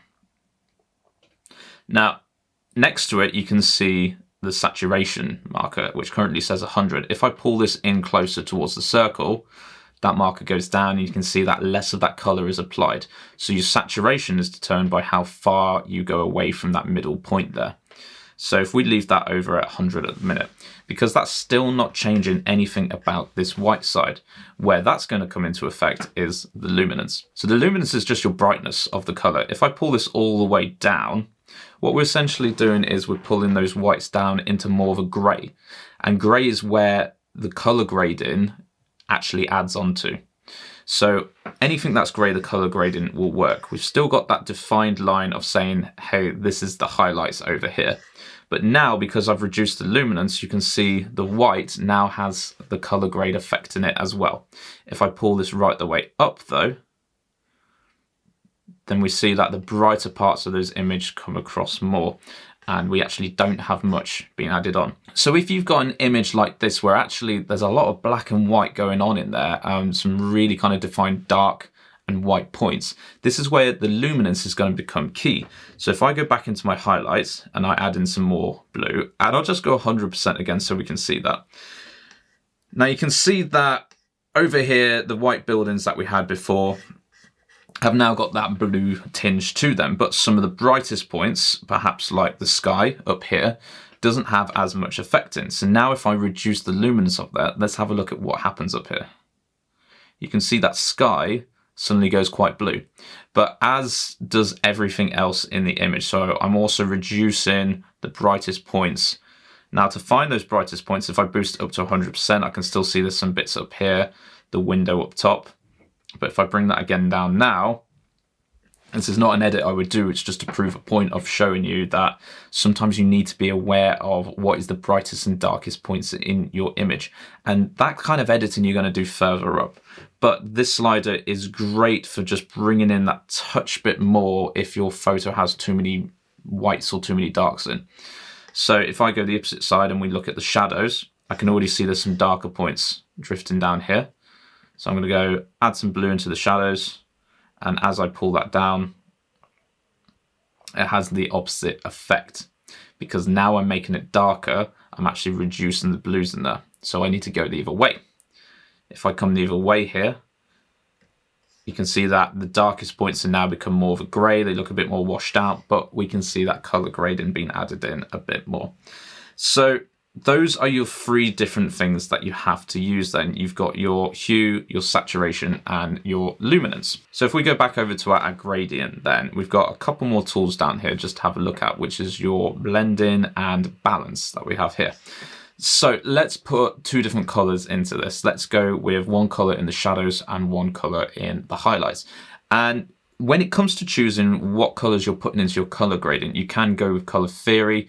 You can also just go by what you actually want to achieve from the image. Do you want it a little bit warmer? Do you want it a bit cooler? But for now, let's just go with some color theory and let's just go with the opposite ends of the color wheel. So the most common way of using this is that sort of the orange and teal look. Or, you know, just putting some blue, some cooler tones and some warmer tones in. Because when we look at our color wheel here, we have our blues down on one side and sort of our oranges and yellows up on the other. So in the shadows, I'm going to introduce some blue. I'm going to fully saturate this again, just so we can clearly see what's going on when using this tool. Over in the highlights then, I'm going to go the opposite end of the color wheel and I'm going to add in that sort of bit of orange there. And you can already see that's a style that's very popular with a lot of images. I'm going to tweak my luminance ever so slightly. So I'm going to make my whites, I want this orange to be like pushed over a bit more. So I'm going to darken them down, but I'm not going to darken it down too much because I still want some of those bright parts. Same with the shadows, but I need to lighten these a bit so I can see that blue coming across. Now the midtones I'm going to leave alone for now, but obviously if you are trying to target the midtones specifically, it's exactly the same tool. So if I went for a green in the middle there, try to find a balance between the two different sides, I can do. But for the purpose of this, I'm just going to leave it alone because I want to clearly show you what this blending and balance tool actually does. So if I take this blending tool then and I was to pull it all the way over here to the left, what we start to see is those colors actually crossing into each other. So you can see some of the orangey yellow over on this side, and you can see some of the blue on that side. But it doesn't look mixed. It doesn't look smooth. It's quite defined between these. If I pull the blending mode all the way over to the other side, then now suddenly it looks like the two colors are merging together and actually blending really nicely. So you want to think about it as you pull over to the 100% sort of side here, you're getting a much more smoother balance between the two colors. If you come over to the other side, it's becoming quite sharp. Now, because I've got no midtones here, I'm going to pull this right across so I've got that nice sort of balance between them. You can go in to each color and you can tweak this individually. The balance one then, if I pull my balance all the way to the left, I've got the darker side of the image, the shadows, the color that I've introduced there, that blue, I've got that dominating. So I'm actually telling Lightroom that, hey, my shadows, I actually want them to go over into the highlights here. So it's completely overtaken the midtones and you can see that blue has pushed its way across. If I pull my balance to the other side where those highlights are sitting in a minute, you can see the opposite thing has happened now that I've told Lightroom my highlights, my whites, I want that to take over what's going on this side. Obviously, when we're bringing this in, that kind of defeats the purpose of having shadows and highlights. So having it 100 doesn't work, but it really depends on, which colors you want to dominate if you're using this tool. The final tool that we've got then in the color grading that we can use is our global one. Now, why would we use a global tool when we've got all of these detailed ones that we can use down here? Is that going back to our filter kind of mode? Is that just the exact same? So I'm going to reset this. I'm going to go over onto our global setting and I'm going to introduce the blue again. Let's see what happens. So, surprise, surprise, the blue's just been added everywhere. It's been added in the mids, the highlights, and the shadows. Once again, because we're not played around with that luminance, we can't really see it too much. But if I push that way, I can get my darks or my whites. So why might we do this when we could just introduce it up at the top there with the white balance? All this is doing is it's adding a global tint. So if you're editing your image and you're thinking, okay, maybe I want this to be a little bit cooler, rather than going straight up to the top with your white balance and introducing the temperature changes there, try adding it down here. Because when you start playing around with the white balance, you're screwing around with a lot of stuff. This is purely just that like film we talked about, where you're just taking a piece of colored paper and putting it over your image. That's your tint. When you start playing with the white balance, you're playing with the entire image. So if I bring this one across to here like that, and let us change that across. I'll bring that back up, and then I'm going to go up to my white balance and introduce some of that there as well. So you can see the white balance, it's a lot more aggressive on what's happening. Now I can try and find the balance of like almost the same, but in an entire image, you are messing around with a lot of things beyond just putting that color in. Personally, when I'm happy with the white balance of an image that I've got, but I've gone through my editing process and I think, actually, I just want to put a slight different color over the top of this, just needs that little bit more blue, that little bit more yellow, that's when I will bring in that global setting to use. If we go back over to one of our images here then, and I've got another one that I took over in the Christmas markets in York. If I pull my white balance further down here, I can bring in those blues with that, or I can just come down, and actually I quite like a warmer tone on this because there's some nice greens and bits going in. So I'm going to come over here on my global settings and just bring in a tad bit more warmth to that there. And maybe I might think, actually, I just want this on the darker parts of the images, so I'll bring this luminance down. And that's how I can warm up that image and then choose the saturation to have on there. And there we go, I've just brought that sort of extra tint that's going on in there then. That's not what I would do with this photo, it's just again purely to demonstrate how we might use this tool. So the color grading tool is really powerful. And then one last tip, when you're in these different ones here, if you click this arrow above, you'll actually just get access to the sliders if you prefer to use the sliders rather than mess around with the wheel. Personally, I like the wheel because it is a color wheel, so you can visually see like what you're going to be doing to effect, especially if you back over onto all three of them on the screen like this. But also you can toggle on and off any changes you do on each individual wheel with the I button here then. So you can just click and hold that down and you'll see those differences. That's a bit handier to see if you're happy with the shadows, but the highlights you put in, you're not quite sure if it's working. Rather than just toggling on and off the master like settings, you can just go in individually and have a look at each one of them. So whilst there's no specific like image editing going on there, then that's going to be in part 2 to show you how we might use this in a practical setting. Hopefully that's given you a real good theoretical understanding of when you open up this color grading, what's actually happening to your image. I'm very big on understanding the tools behind it, because if you have the knowledge of the tool you're using, then that can help influence your decisions when you're editing, rather than just blindly going in and being like, let's add some color here, let's add some color here, and not actually understanding what's happening in the different parts of your photo. So I've got a couple of images for us to go over and edit today. I've already done all the prep work, so we're purely just going to be doing the color grading side of that. So with my color grading, I do like to go just from sort of shadows across, and I've got a couple of images here. I've got this washed out green like forest, kind of looks like a horror movie, and I want to make this a little bit more cinematic. And there are a few ways that I like to apply color grading, and it's very dependent on the scene that I'm going for. So if I had a forest scene that was something like this, what I would probably do instead is bring into the shadows some more blues, and then perhaps in the highlights, what I've done there is just play around bringing in some more yellows and some oranges. And I probably end up, yeah, shifting the balance of this, not from blues, but more towards that golden colour.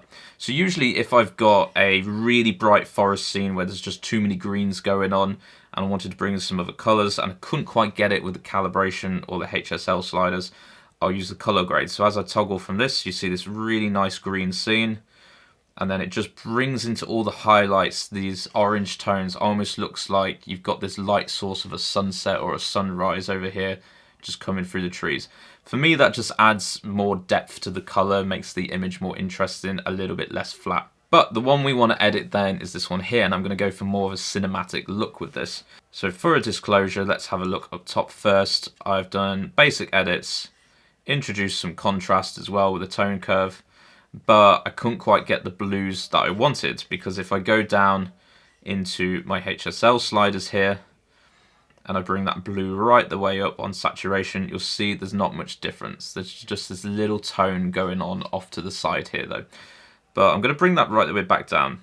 Everything else is quite muted as well, so usually if I'm going to be doing colour grading and I'm introducing a colour that's the same, I'll tend to pull it down in the HSL sliders, otherwise it becomes a bit too overwhelming. So let's bring us into the colour grading, and I'm just going to reset all of these panels here. And we've got our muted look. So we've already established we can't get the blues. I could go into the tone curve and introduce some blues with the channels there, but I'm quite happy with the contrast that I've got in this image. So this is where I would just go for that colour gradient on the very end. And I still want you to imagine this as just taking your final photo and almost putting like a filter, like a film over the photo that just brings that extra bit of colour into it. So with the shadows then, what I tend to do, I always work on the shadows first, don't know why, but I'll bring this in and I'll just cycle around what I want. And the aim with this picture, because I'm going for something that is very cinematic, very kind of muted feeling, I'm not going to look at using split toning, which we'll come up to next. Instead, I'm just going to introduce colours that are around the same level. So I'm going to look to introduce different cold colours here, from the blues to the greens. And this is one way that I use colour grading if I'm ever after anything, yeah, cinematic, that kind of spooky, dramatic look. So let's have a look, and I'll usually just spin this wheel until I find something that I like. And then for saturation, I tend to go to the extreme and work my way backwards from there. This is something that I actually learned from my sound engineering days, because it's very easy for your ears to adjust to sounds the same way it's easy for your eyes to adjust if you're looking at an image and introducing more and more of this colour.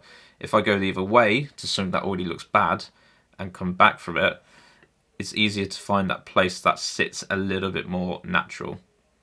So that looks alright, but I'm just going to go down a bit further because I don't want this to be a massive difference there. If I come across here, remember we talked about the luminance tool, and to bring this I get that faded look, but I'm losing a bit of that contrast.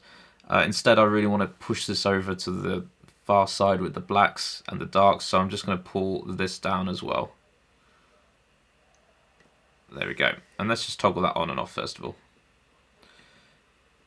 So you can see now that I've introduced a little bit of a blue over the top. So whilst we're just here, let's come back up to our blue channel and the HSL sliders and have a look what happens if I pull this back to full.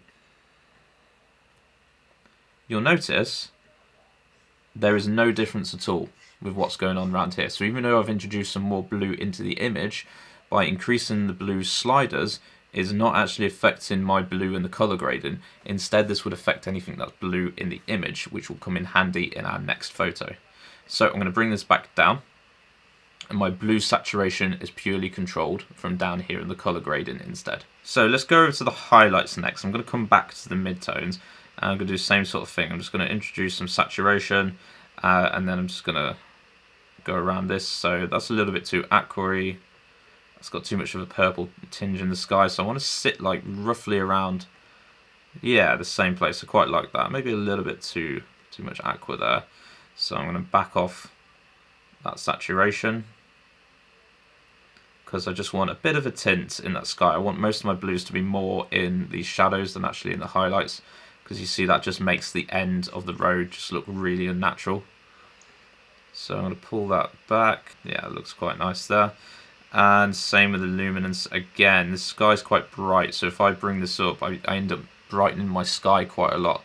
I do want a little bit more of the sky to be muted. I want a bit more of that sort of matte finish over it. So I'm going to pull this luminance down just so I get more of that blue in the sky, and I almost take away those whites a bit more.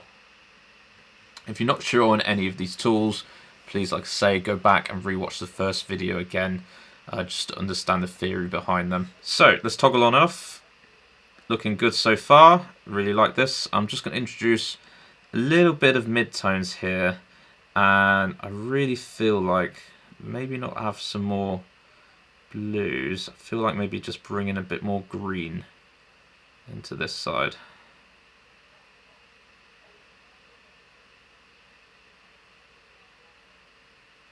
So I know this looks really strange, but I just want to bring a slight more green back into these midtones because that was the dominant colour that I had here. Again, that saturation is far too much.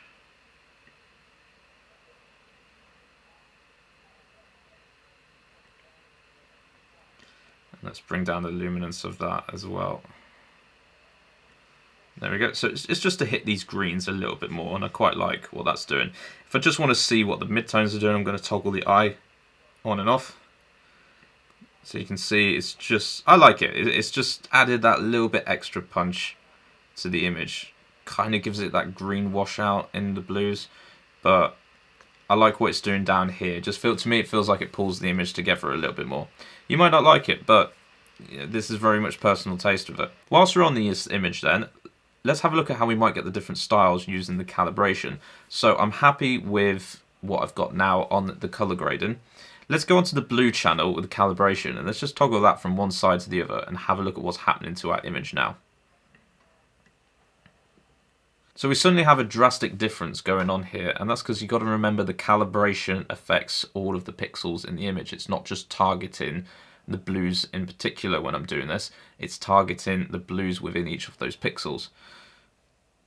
Come across to the other side, and I get this very vibrant green, which looks terribly and unnatural. But what I do like about this is I could take this image as I want, or if I shift the calibration, again, I'm not really affecting what's happening with the color grading, but I am very heavily affecting the colors underneath. So maybe if I wanted to take away some of those greens, almost desaturates them down, gives it even more of a dramatic look, pushes it more towards those oranges there. Now, I quite like that, what that's doing. But again, I could take it as it is with the greens like this, but to me, that looks really nice like that. But you can see there how the calibration and the HLS sliders are working with the color grading. So my blue color grading is still there over the top. If I do one more toggle on and off of that, you can see that the calibration has just worked with what's in the image. This color grading is still my final layer over the top that is unaffected. Okay, so onto the other image then, and I've got this portrait image here, and I'm just going to toggle on and off the color grading so you can see what's happening. And what I've tried to go for with this is almost a bit more of like a vintage vibe to it. So it's got this bit more of a green wash to it, but it's got some warmer colors in there as well. And this is an example of how I would use split toning. Now, split toning is what this tool used to be called, and when you're split toning, what you're essentially doing is taking one color from one side of the color wheel and one from the other. So you might have cold color like blue and something more yellow over here. The usual one you might see a lot, the Instagram favorite, was the teal and orange ones. So you've got teal over here and orange over here. But there's a cool little tool in the color grading that can help you very quickly decide if one of these is right for your image. And same again, let's have a look higher up in the image. So I've actually done no basic edits really here. All I've done is a quick little color fix to this. Not really affecting any hues because I want to really show you the power of doing this. But I know that I'm going to be probably adding in something in the blues, probably going to be adding something in the warm colors. What I'm essentially doing is just saturating some of the color out of the image because I'm going to be adding more on top of this. So I'm desaturating these colors, but once I add these other colors back in, I can go in and tweak. Now, let's have a look down at the color grading. So we want to go for a split tone vibe with this, which means I'm going to put some blues down in the shadows. I'm going to leave the midtones alone, and I'm going to put some warmer colors up in the highlights. Now, instead of me running around the wheel trying to find the right palette, I'm actually going to click this button here, and it brings up sort of a list of custom colors already. And you can see in here I've actually got blues and yellows. So I'm just going to click the blue one to start with here. And I'm going to go over into my highlights and I'm going to click the yellow one. So that's added two different colors with quite a lot of saturation as well. But that's good because, like I said, go to the extremes and pull back from there. Your first task is to find the right hue to actually put into the image. So let's go back over to the shadows, have a look where it's picked for us. It's right the way down in the blues here. Let's go with it. I do like it, but to me that is possibly a bit too much saturated. Maybe not. I do like what it's doing. Actually, you know what? I'm going to saturate it even more and leave it there. But like the other image, I want this to just really affect over into the blacks a bit more. So I'm just going to pull that down. And I do like to reference back to other images. So generally I'll have this open next to me. I'll make a copy like that. And then I'll come across just so I have a reminder of what I've edited so far. And then I can see the difference over the top of this. Yeah, like what's going on there. Let's go back over to the highlights and see what it's chosen for us. Probably a little bit too much towards the green, so I'm just going to pull this back slightly there, make it a bit warmer. So again, it throws you where you need to be, but you got to make the tweaks. You've got to use your eyes for this. That is too much though for me there. So let's pull that back down. Yeah, I like that. So I want the shadow color to dominate a bit more. I just wanted that warmer side in here, but I'm trying to achieve that almost like vintage style look to it. You can see these greens are quite green now, and if I didn't desaturate them out of the original image, so if I come back into here and I bring my yellows and things back up, you can see those suddenly become really bright. So to prepare my photo for it, I have just brought these down. Okay, like what's going on there. Let's just let's see which way to pull that. Okay, that brightens her face too much and the background too much, so we will pull the lumens over to this side a bit more. There we go. So I just don't want her face to be shown this color too much, and over there. It's also actually helped me control a little bit more of the harsh lighting that is on her face here and just get rid of some of that. So we'll put that around 50. Blending for this then, I do want a bit more of a smoother blend between the two. Probably to about there. And then balance, I think I want to just get those warmer colours to take over a little bit more, because I didn't put as much in the saturation with them. But yeah, I like what that warms colour doing. This is too washed out, like this is too green. Just going to bring that little bit of balance in. Yeah, I like what that's doing. Okay, so if we toggle that on and off there then, you can see a big difference between the before and after. And we've achieved this sort of vintage filter look to it. Then I'd probably go over the top with loads of masking, some vignettes, and just really focusing on the subject, but we're not going to do that today. What I will do is go back into my HSL sliders, and now that I've actually added the color grading on, I just want to bring out some more colors that are going on here. So the reds are compositionally looking really nice in this. It's going to make the subject pop. There's some reds in the background, but putting that color grading on is kind of, they've been lost a little bit, so I'm just going to boost the saturation of that to bring them back in, really make them pop out a lot more. So you see that me doing this is not going to affect the color grading I've just popped in, but if I don't boost them up, I've lost that depth. Even though I've brought the color grading in, I've lost the depth a bit. And there we go, just to really make the subject pop from this color grade. So now the color grading is still affecting her skin, but it's also affecting the background mostly, and your eyes are drawn back into the subject. So whenever you've done the color grading, it's not the final step. If you think it's ruined certain things in your photo, remember to jump back a few steps. Go back into all your different panels and tweak. Just don't fall down the rabbit hole of constantly shifting sliders and forgetting where the changes you made actually came from. So let's go back over to our image that we got here of the library. Now, all that we've actually done to this image was sort of expose it how we liked. We haven't put any presents on this yet, so let's have a quick go at that. Now, If you remember my rules with this, if it's quite a busy photo, I'll tend to stray away from adding clarity. If I bring clarity in here, it gets a bit too busy. So I'm going to go the other way, and I'm going to reduce my clarity just so I get a bit more of a smoother look between all those books. And I kind of want it to be a little bit darker in some ways, so I want to bring in a little bit more contrast, which doesn't exist at the moment. So I'm going to bring in some dehaze as well. I haven't done any tone curves. For the sake of this, I'm just going to add a little bit of contrast in. And I'm just going to offset that slightly with the blacks as well. So remember that rule. As you increase contrast, you can increase the blacks to try and keep some of those details in place. So I think I'm fairly happy with how that looks. I'm just going to give a quick side by side. Yeah, I mean, you can see there's some different colors and bits coming in, but I'm not going to worry about colors in this one today. Let's scroll right the way down our panel then, and we get to a few different areas down the bottom here. First one we'll have a look at then is the Details tab. So sharpening I quite like doing, and you can see here you get almost like a zoomed in image of this. Now this photo was taken with a higher ISO as well, so remember the higher you go on your ISO, you're going to get more noise sort of introduced into your image. And you could really see that there when I zoomed in on some of those books, especially since we've lightened these areas. Now, the thing I would do if I'd already done my colors by this point is I'd make sure I'd go in and I'd reduce probably the whole green channel. You can see a lot of green pixels in the noise coming into place here. So I'd probably go up and fix that by just reducing the green down. That's already one way that you can improve your details and make things look a little bit less busy, is can you fix it elsewhere in the image, or have you gone too far? But we can use our noise reduction here. We have the luminance side and we have the color side.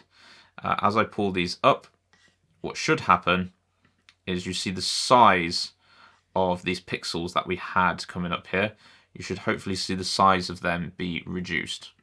Now, as you go too far, you do end up just blurring your image. So if you find you've still got a little bit of a noise in, I'll tend to raise my luminance and my color slightly there. This can then be controlled with the detail. As I pull the detail all the way down to the left, you see that those pixel slots get a little bit bigger on it. As I pull it all the way up to the right there, you can see it gets even worse. However you want it, you've got to tackle image at a time. I'm probably going to pull it slightly this way because there is quite a bit of noise in. But that's already hopefully helped. And I'm just going to toggle on and off so I can see the difference just reducing the noise has made. Now the downsides to doing that is you can lose some of those details, some of those clarity in the image there. We could combat this by going back up and doing the clarity side, but we may just start to bring in a little bit more noise. So instead, what I'm going to do is use the sharpening. Now I tend to sharpen all of my images anyway, purely because you've got this amazing thing called masking down here. If you were to just globally sharpen like everything, it might not look that big a deal, but as you kind of zoom in here, every single thing in the image has been sharpened. Now instead, what you want to do is target these areas to sharpen. So if you hold down Option and click on the masking, you're going to get a white blank. Now what this is the area of the photo that is being sharpened. So as you pull this up, the area of sharpening is reducing to different lines. So coming right the way up here, you're not going to really be sharpening too much of your image, just the main primary lines that you'll see. Holding down Option for your Mac there, whilst you're dragging this, means that you can actually see what is being affected by the sharpening. So as I come up, you start to see more of the images and those lines come in. Now I've reduced the noise quite a lot, but I want to make sure that the lines are sharpened kind of around the outsides of the books there. So I'm going to bring that down so that my primary lines around the image are actually sharpened, and that looks good. Usually if I'm going for an extreme sharpening, it's between sort of 60 and 80. A light sharpening, I tend to go like 30, 40. So I'm just going to bring this around the 70 area there and give a zoom in. And what I'm trying to do is, whilst I've like reduced some of the noise, I end up losing some details, but I'm trying to make sure that my lines are still quite crisp. So when I put the two sort of side by side there, there's not as much noise, but the lines still look quite good. And this is a trick that I'll use quite a lot if I'm also taking away clarity. So if I've got a negative clarity, I'll usually bring in the sharpening.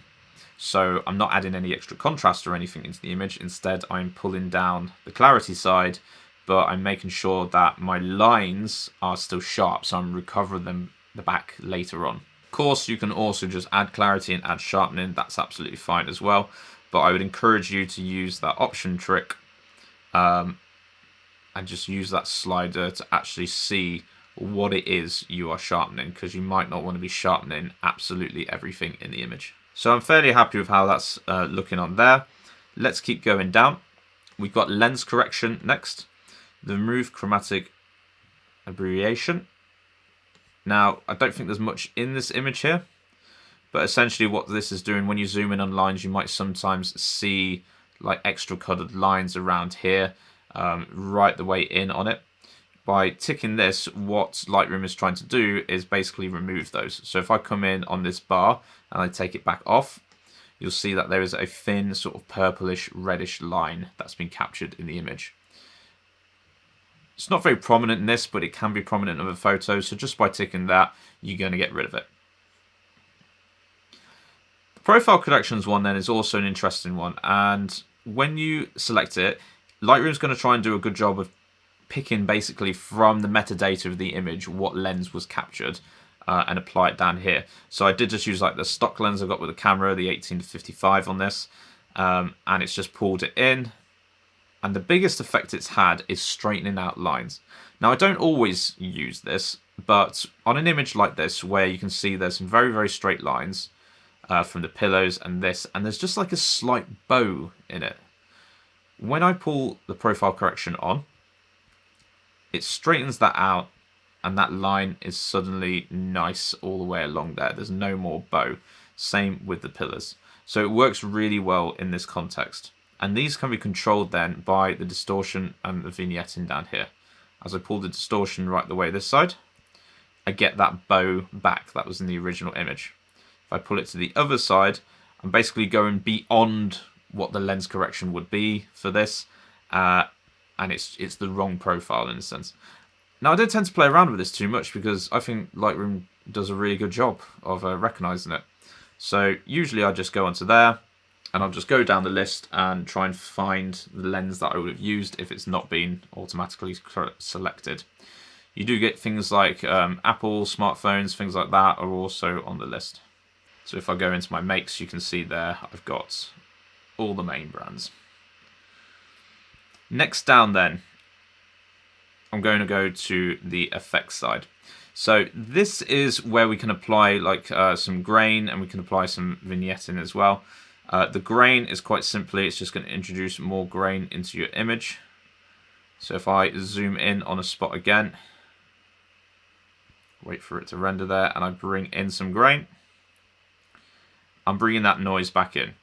Not something that we want in this image, but if you've got a well shot photo, the ISO is just really low down at 100, and you wanted a bit of a grainy, grungy texture into it, we can add it in from here. We can also then change the size of the grain that's been added in to be really, really fine or really thick by pulling it right the way up. I don't want any grain at all in this because there's already noise. Then the other one, and again where people go too extreme, is using the post-crop vignetting. When you get into masking, I'll show you how to do this a bit more manually, because all this is doing here is introducing a vignette around the outsides of the images, which is this dark black circle. Now you probably see this a lot on like Instagram type posts, and it can be really effective. In fact, where I've just dragged that one down there at a random -51 has done a fairly good job of capturing what I might do in this image, which is I've got my light source and my focal point in the middle. So I want my eyes to stay here, which means by darkening the corners, I'm pushing my eyes to look more where the light is sat. Having said that, we can go too far and just end up with this really artificial black circle around it. So just like everything else we talked about, it is entirely dependent on that editing mindset and the context of your photo. Let's leave that at the 51 because that looks all right at the minute. I quite like it. Highlights is probably the next one that I always tend to have a mess around with. Now what your highlights do is it removes, the more you pull up here, it removes the vignetting being applied into the highlights, those bright areas. So I don't know if it will work on this image, or if I have to pull a different one up for you. Let's see if it shines up. So you can kind of see it a bit there. Highlights are at the top of the image, and as I pull that up, you can see that sky in this top area is not affected by the vignette there. But we still have our thick lines where the other bits are. So this is great when you've got a photo like this where there's a highlight in the sky, but I still want to get that sort of dark circle going around there.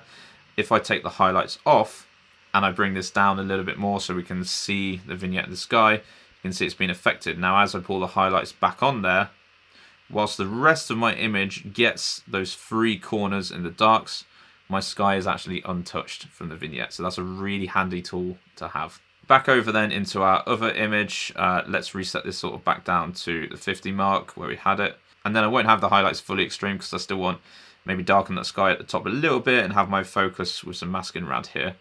But let's just pull that down a bit.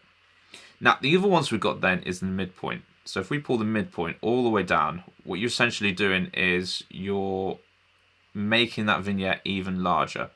So instead of it just being fixed to the corners, as the midpoint goes to the left, we are pulling it in and we're affecting more of the image. Again, I quite like using this one on here. We can do this with masking as well, but I really like it on this point because you can actually almost choose how much you want your eyes to focus in on the subject. Now with this image, I'm probably going to pull the midpoint down because I want it to feel really like dark around the sides there, and I want just a bit of a bigger focus. This midpoint can work really well if you want your vignette to look at quite dark, but a little bit more natural to your image. You got to think, if you've got these really dark things over at the side, it's quite distracting. You bring that midpoint down and you're just like, you're flattening it all out over the image and it just looks that bit more natural. Great for the dark and moody look. If I pull my feathering all the way down, you can see that we just get this really harsh frame. So the feathering is how it interacts from the point where there is no vignette to you having a vignette on top.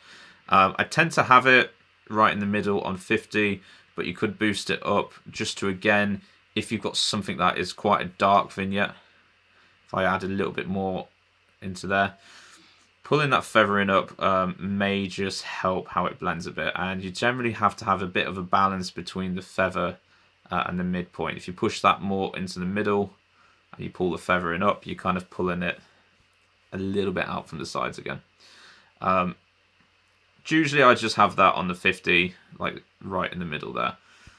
But if I'm going to go extreme on that dark, then I will introduce just a little bit more. And again, it's to help the image. The whole thing about a vignette is you should almost not know it's there. It should just form a natural part of the photo. You shouldn't second guess, is there a frame going around this? It should just look really natural. Roundness then. Now the roundness makes more sense of if I pull the feather like right the way down so you can see it. Look how it's pushed that frame right the way to the edges. And then if I pull my roundness to 100, I've just got a solid kind of round thing in the middle. It's more about the shape of it. So again, similar to feather, I don't tend to play around with that too much there. So for me, that's quite nice. Maybe just a tad little bit too much on the highlights, so I'll just pull that up slightly more. And if I toggle on and off, because it gets very easy seeing this, you can see the massive difference that's had to your image. This is quite bright. We underexposed it. We brought in a lot more details with those books and stuff. Potentially made it quite a bright photo. But then just by applying the vignette over the top, we're immediately getting that dark and moody feeling back into the image, but without losing that detail that we've brought out in those darker areas. So don't be afraid that if your mindset here is, I want something that's going to be a little bit more moody, I want it to have that dark kind of feeling to it, maybe desaturated look.